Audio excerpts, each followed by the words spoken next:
সালাম আলাইকুম।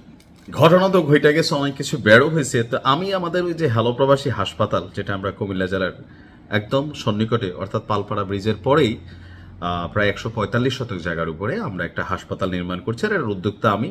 তো আলহামদুলিল্লাহ অনেক মানুষ প্রায় বাংলাদেশের 38টা জেলা থেকে অনেকে এখানে শেয়ার নিয়েছেন।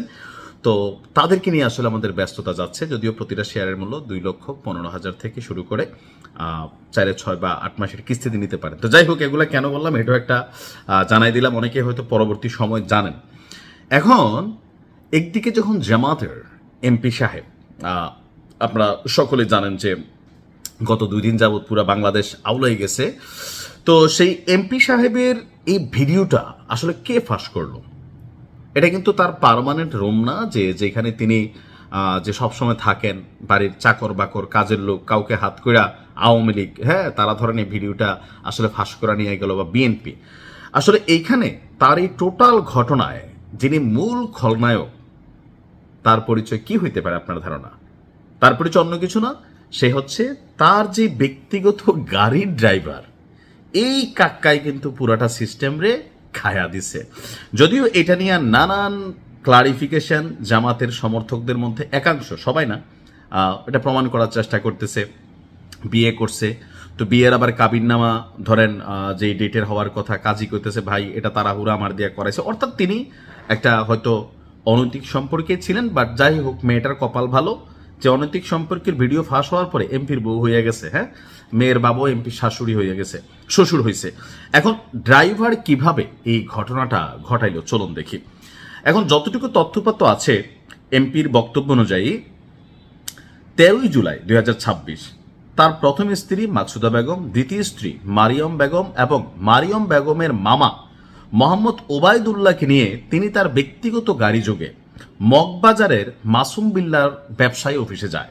হয়তো ওই লোক জামাতের লোক, আর তিনি আসলে তাদেরকে মেলামেশার জন্য সুযোগ করে দিয়েছেন। অর্থাৎ মানে ওই রুমটা তাকে 1-1.5 ঘন্টা বা 2 ঘন্টার জন্য ব্যবহার করার সুযোগ দিছিলেন। তো জোহরের নামাজের আগে গাড়ি চালক গাড়ির দেখার কথা বলে বাইরে যায়। বেশ কিছু সময় পর সে দ্রুত রুমে ফিরে এসে আমাদের সতর্ক থাকতে বলে আবার চলে যায়। কিছুক্ষণ পর সে পুনরায় ফিরে এসে দরজা খুলতে বললে আমার দ্বিতীয় স্ত্রী মারিয়াম দরজা খুলে দেন, যে পিচ্চি মেয়েটা, বয়স 57 বছরের ব্যবধান জামাই বউয়ের মধ্যে। যাই হোক, এরপরে তার বক্তব্য হচ্ছে দরজা খোলার সাথে সাথে রুমে 5 থেকে 7 জন লোক ঢুকে এবং কি তাদের ব্যাগ পকেট তল্লাশি করে 3 থেকে 4টি ঠিকাদারের দোকানে নিয়ে যায় এবং 1 লাখ টাকা দাবি করে। তাদেরকে ওই দাবি অনুযায়ী জামাতের এমপি তিনি কিন্তু 1 লাখ টাকা নগদ দিয়ে দিয়েছিলেন। দেওয়ার পর এটা সাময়িকভাবে ভেজালটা বন্ধ হয়ে গেছে, কিন্তু ঝামেলা হয়েছে একদিন পরে। তার বক্তব্য ইতিমধ্যেই, অর্থাৎ এখান থেকে বোঝা গেছে যে গাড়ির যে ড্রাইভার সে আসলে একটা টিম হায়ার করছে। এমপি সাহেব যেখানে তার দ্বিতীয় স্ত্রী নিয়ে আসছে, সো যেহেতু গোপনীয় বিয়া, তো সে এটারই আসলে একটা ব্ল্যাকমেলিং করছে, বিয়া হোক বা যাই হোক টিকিট বিক্রি, অনেকে নানান ভাষায় বলেন বিষয়টা।